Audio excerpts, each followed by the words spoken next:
Hi everyone, welcome back to the UWorld Nursing channel. My name is Samantha. I am a nurse here at UWorld and I am so excited to see you all back today. So today's live does look a little bit different. Instead of our typical Wednesday morning question drill, we're going to be walking through each step of a concept map. So first things first, let's start with the basics. What is a concept map? A nursing concept map is a way for nurses and nursing students to plan nursing care around a particular medical diagnosis. So it's a common assignment that may be given to a nursing student as part of a class curriculum, or maybe part of a clinical paperwork from your shift in the hospital with your preceptor.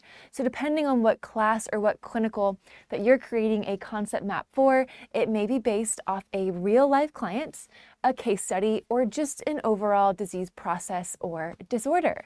So we can organize our nursing concept maps, a couple of different ways, including by the 8 basic needs like comfort, safety, nutrition, and psychosocial needs, for instance. We can also organize them with our nursing-based intervention and actions like diagnostics and labs, treatment and medications, and teaching. And this is how we will organize our map today.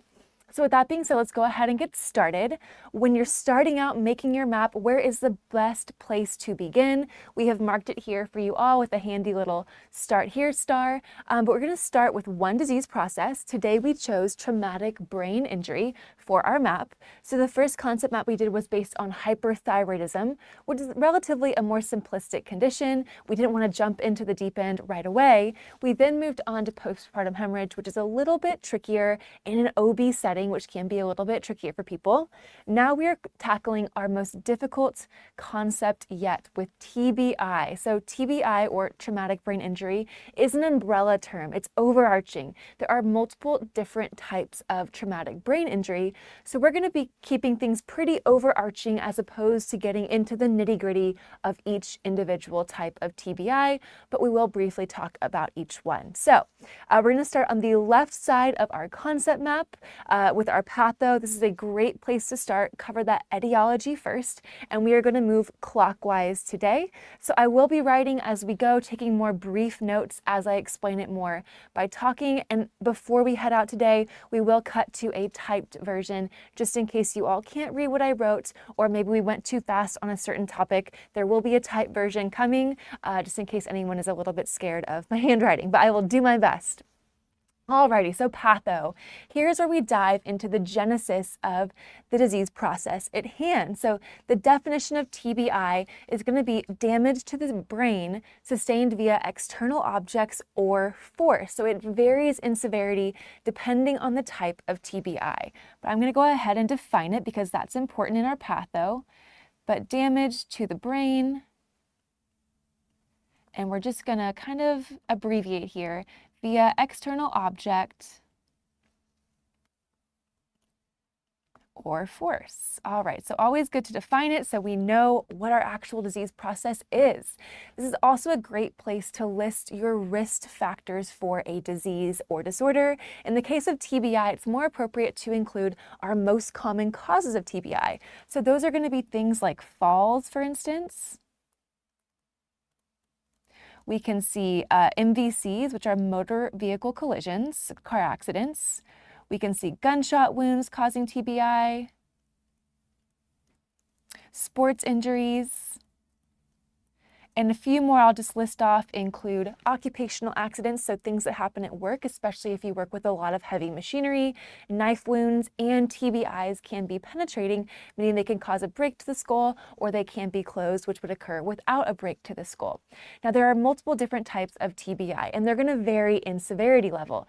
Some will result in temporary brain injury that typically resolves within a few hours to a few days. Other will cause permanent deficit in cognitive function, maybe motor function. So our main types of TBI, will be concussion. This we're going to start out with is our most mild one that we'll talk about today. So we'll list concussion. Now, this is going to be a mild TBI. It can be occurring with a brief loss of consciousness or sometimes present with no loss of consciousness at all. And typically our symptoms here are going to resolve within 3 days for an uncomplicated concussion. Now, moving on to contusion, we're moving down the list here. This is a bruise of the brain. So from concussion to contusion, it's typically a focal injury, which means that it's localized, and symptoms will vary based on the location of the contusion or the bruise. So did it injure maybe a language or a speech center of the brain? Well, that's what's going to determine what the deficits are. Next, we have something called a diffuse axonal injury, or a DAI. All right, I'm going to try and write really nice for you guys, so bear with me. But again, I promise we will be showing you a typed version. Now, this is also called cerebral edema. It's a very high mortality injury. It involves the shearing of the white matter tracts, which is going to inhibit the way that the brain hemispheres communicate with one another. I also want to talk about skull fracture, and you may hear this referred to as a basilar skull fracture. In this case, this one actually has some really specific signs and symptoms that we're going to get into in the next section.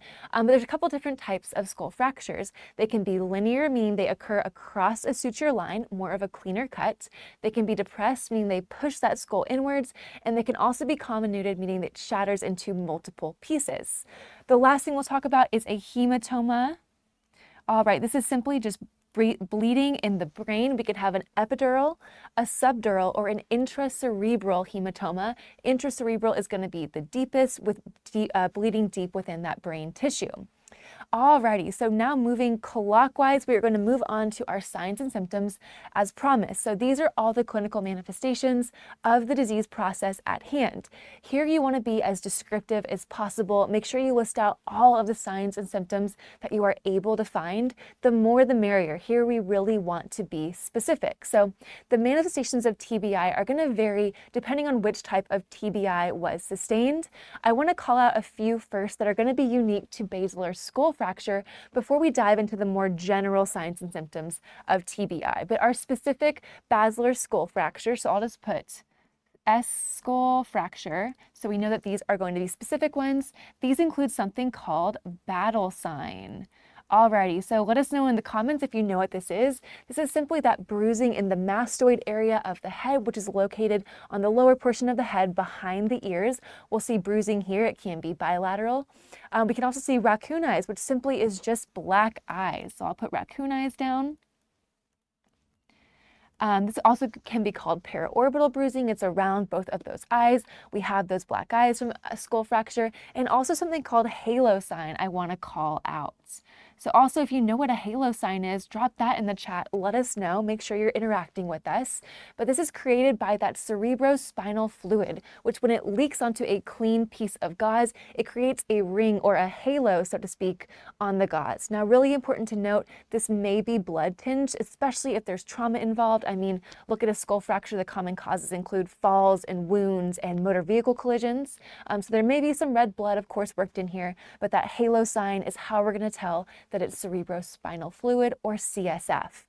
Now let's move into our more general symptoms.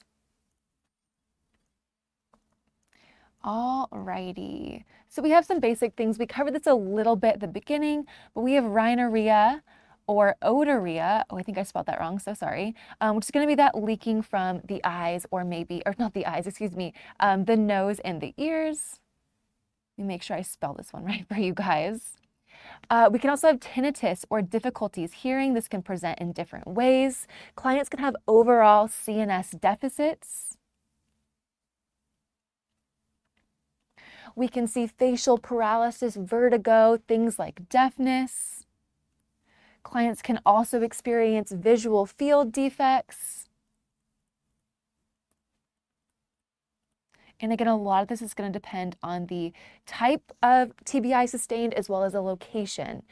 We can have ataxia, nausea, increased ICP is a big one. We're going to cover this more in our following sections.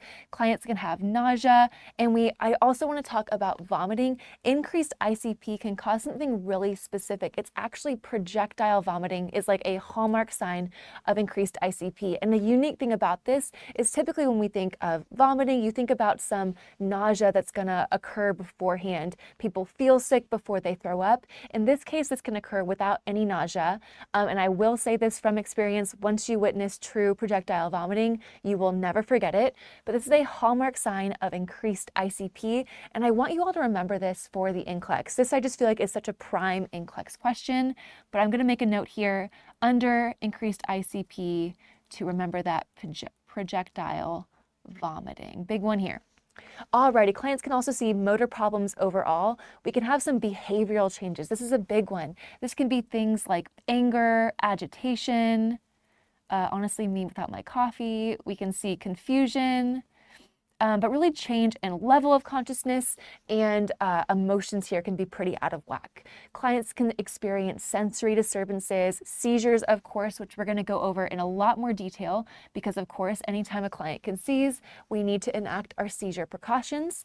Clients will experience pupillary changes. We're kind of running out of room, but that's no problem.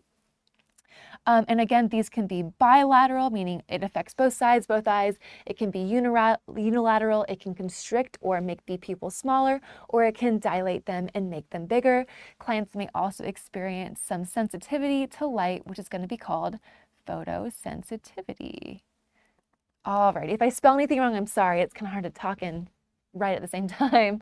But moving on to diagnostics and lab. So this is a section that really is going to vary greatly based on whatever disease process that you have chosen. So diagnostics may be things like lab work, lab tests, especially when we're looking at diseases and disorders of the endocrine system. Now, diagnostics may also be things like imaging and scans, CT scans, MRIs, X-rays. These scans will be especially important in diseases or disorders of the neurological or the musculoskeletal origin. So CTs and MRIs are going to be the major diagnostic process for diagnosing a TBI. So I'm going to put CT, MRI. And these can be done serially to check the progression after a TBI. Is the client getting better? Are they decompensating? So I'll make a little note to put serially to check progression. All right, so something that we're going to include in our plan of care going forward. X-rays, especially if a bone break is involved. So this is especially important for those basilar skull fractures.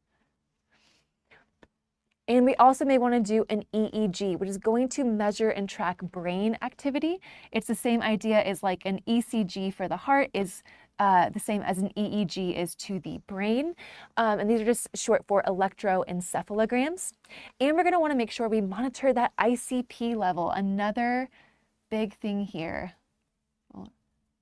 It's going to be diagnostic here. So another big thing we can see increase after a traumatic brain injury, especially if those client is showing signs of projectile vomiting with or without nausea and any quick change in a level of consciousness. Maybe they're all of a sudden exhibiting some anger, some confusion, all signs that we could have ICP increasing. All right, so let's move on to the meat of our concept map, and that is going to be our nursing diagnosis section. So this is potentially the most difficult part of the nursing concept map. I think you're probably going to spend most of your time here, but the nursing diagnosis uses an organization called NANDA, who produce the official list of nursing diagnoses. You can visit nanda.org for more information for the full list of nursing diagnosis. This may already be included in part of your nursing school curriculum, so make sure you check that out before you consider purchasing anything. But a nursing diagnosis is always divided into three main parts. So part one is going to be the NANDA approved nursing diagnosis. In our case, we're going to use ineffective cerebral tissue perfusion here. That's where we're going to start out. But again, you can find this official list of NANDA diagnosis on their website, maybe in your nursing school curriculum. So let's go ahead and start with our official nursing diagnosis, which is going to be ineffective cerebral tissue perfusion. All right, and we'll walk through this one in full. So part 2 is the related to section. Now this directs the nursing diagnosis that we've already selected to what is causing the issue. So what is causing our ineffective cerebral tissue perfusion? In this case, it is the TBI causing increased intracranial pressure, or ICP. Now a normal range of ICP will be about 5 to 15 millimeters Haig. Above that, clients start to have symptoms. They're going to start to have increased intracranial pressure. So I'm going to put related to, and I'm just going to abbreviate, but increased ICP here. Now, part 3 is the as evidenced by section, which essentially is asking us, what is our clinical proof of this? How do we back this up? So if you're making a concept map based on a case study, look to your case study for clinical manifestations that support your nursing diagnosis. If you're making the concept map regarding a clinical shift, look at patient-specific vitals, results, and maybe even statements as your evidence. Be as specific as possible. Something like ICP of 25 millimeters Haig would be perfect if that's what the clinical data supports. But that specific information, like specific ICP, is going to be a stronger piece of information than just increased ICP overall, or just as a blood pressure of 88/45 is going to be a better, more specific piece of information than just low blood pressure or hypotension. So in this case, information that supports the nursing diagnosis of ineffective cerebral tissue perfusion will be something like maybe a loss of motor function or a depressed respiratory drive, so something like 6 breaths per minute, if that's what the clinical data supports. So lastly, let's string all 3 parts of our nursing diagnosis together. In case of TBI, our first nursing diagnosis would be ineffective cerebral tissue perfusion related to increased intracranial pressure as evidenced by, and we can choose something that the clinical data supports, maybe loss of motor function, we could put loss of consciousness, really whatever your case study or clinical data supports.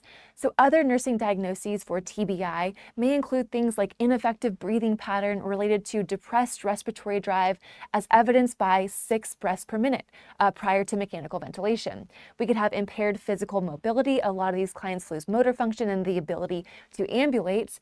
This could be related to cerebral edema as evidenced by inability to ambulate, maybe the development of contractures. We could see risks for aspiration. This is another big problem. This can be related to that TBI or the cerebral edema as evidenced by an absent gag reflex. Again, use whatever the clinical data supports as evidence. A couple of other ones that you guys can take, I'll get you started and you can run with them on your own. We could also do nursing diagnoses for TBI like impaired verbal communication, ineffective airway clearance, again, if they don't have an active gag reflex. They're at risk for pressure ulcers if they're sedentary in bed, and they also can have altered temperature if some of those homeostasis mechanisms in their brain are damaged. So a couple of ones you can choose from there, but we walk through one in full from start to finish. And again, this will be mentioned on the full typed one that we show before we head out today. But to note, our risk for nursing diagnoses are not as strong as ones that list a manifestation that has already occurred or is currently occurring. We want to try to limit our risk for nursing diagnoses to maybe 1 to 2 per concept map.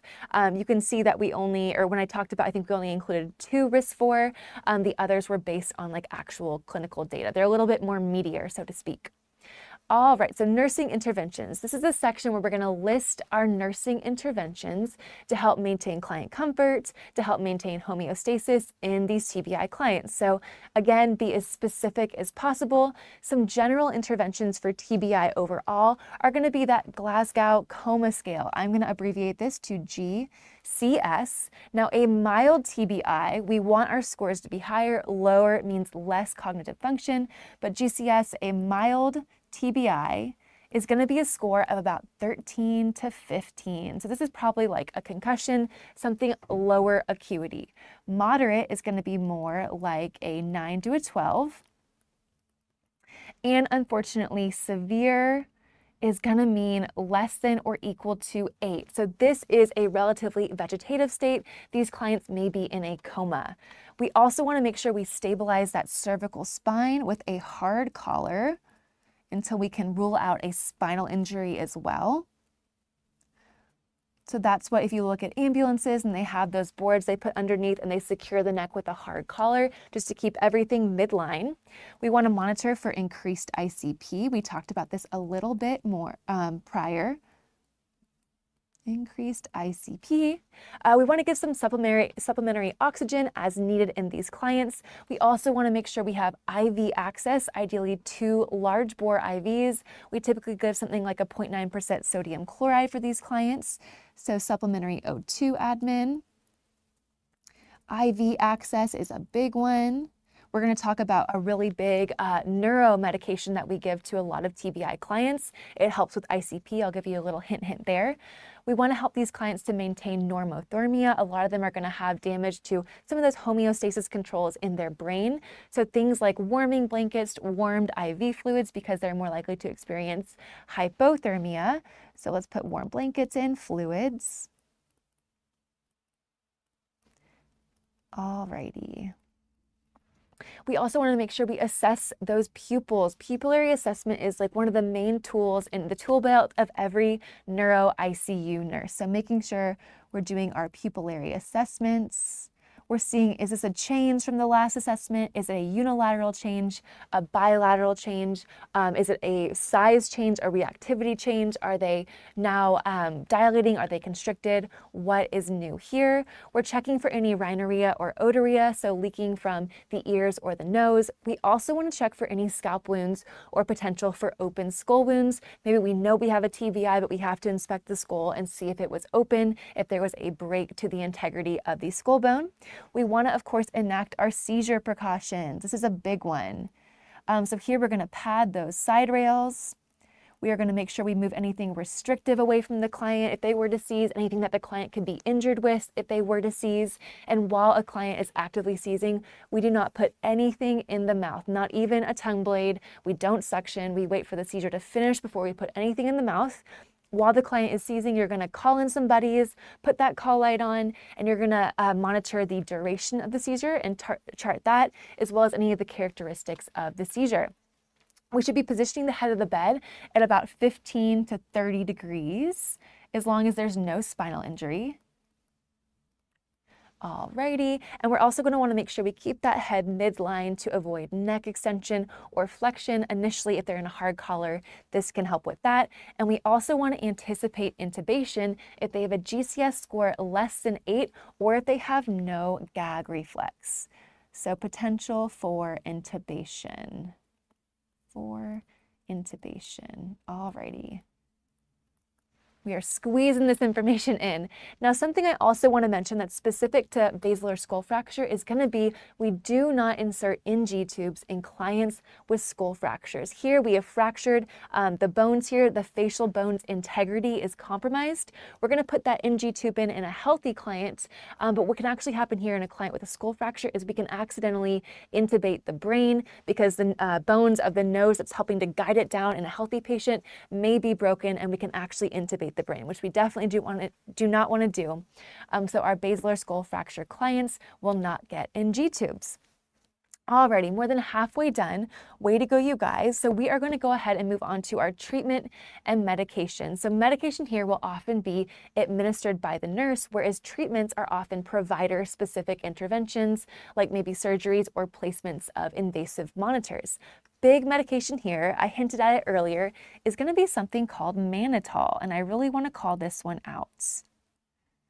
Alrighty, does anyone know what mannitol is? What class of medications it come from? Maybe you know what it does, but mannitol is actually an osmotic diuretic, and we use it to decrease ICP.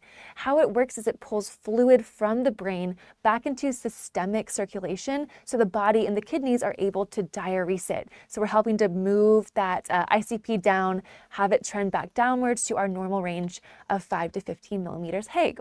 Now, treatment of TBI is going to depend, of course, on the type of TBI.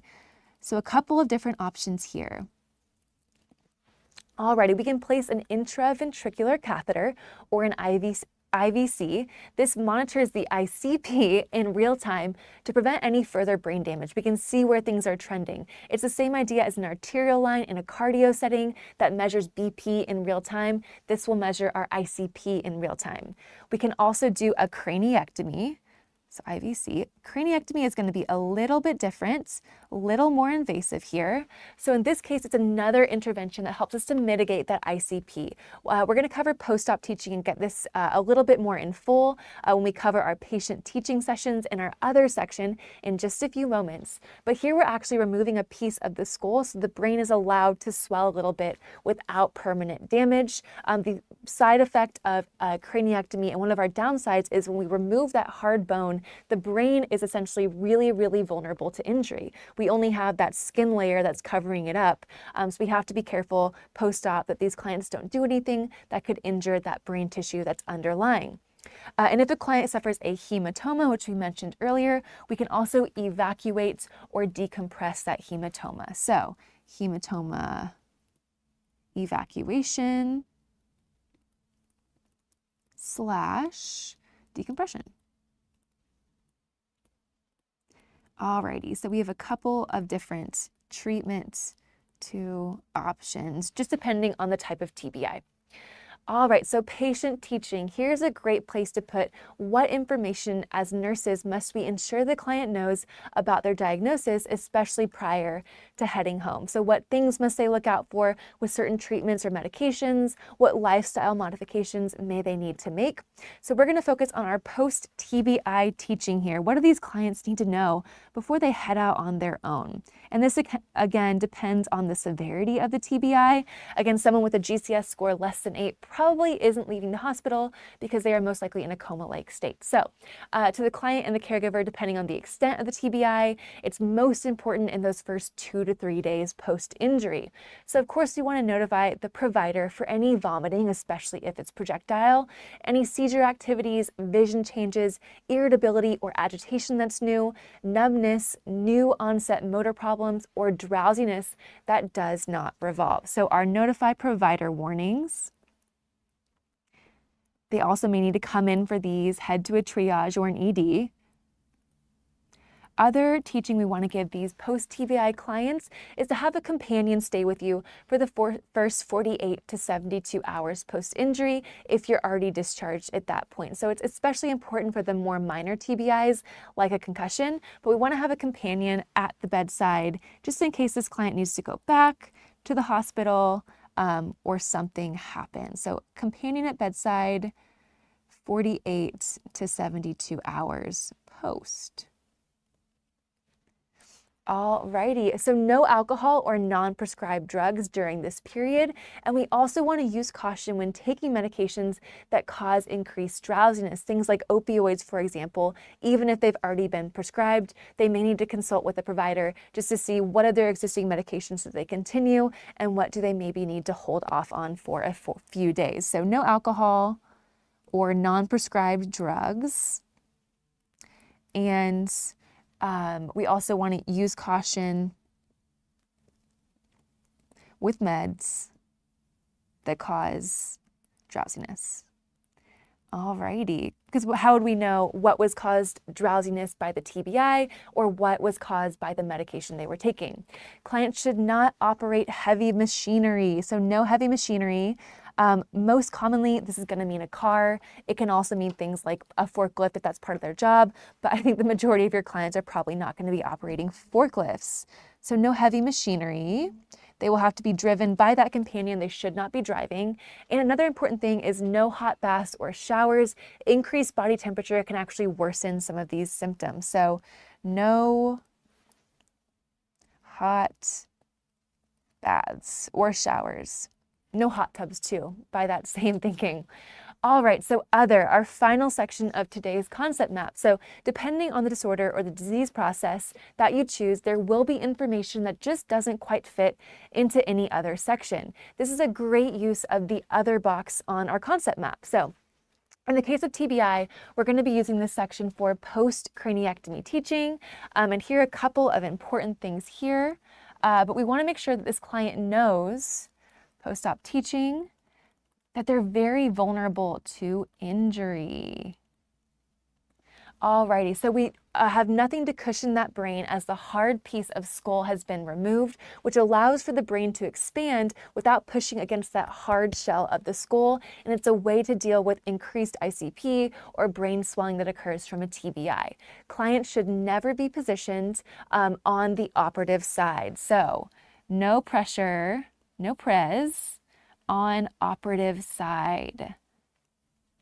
Alrighty, they should be positioned on the non-operative side or on their backs only. This is super, super important. We want to monitor any drain output, check for signs of infection, check for signs of hemorrhage. We also want to monitor that head dressing frequently and keep a close eye out for those signs of infection, signs of hemorrhage. The first place that we'll see that is on the dressing or on the drains. We want to measure drain output.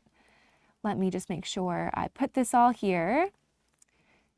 And signs and symptoms of infection and hemorrhage. We need to make sure we look out for that as nurses and teach the clients and their caregivers how to look out for that once they are discharged.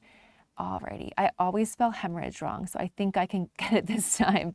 Alrighty, you guys, great job, way to go. So that concludes our concept map, way to go. There's one last step, and that's to check before submitting. So make sure you read over your entire concept map at least one, if not more times before you submit it.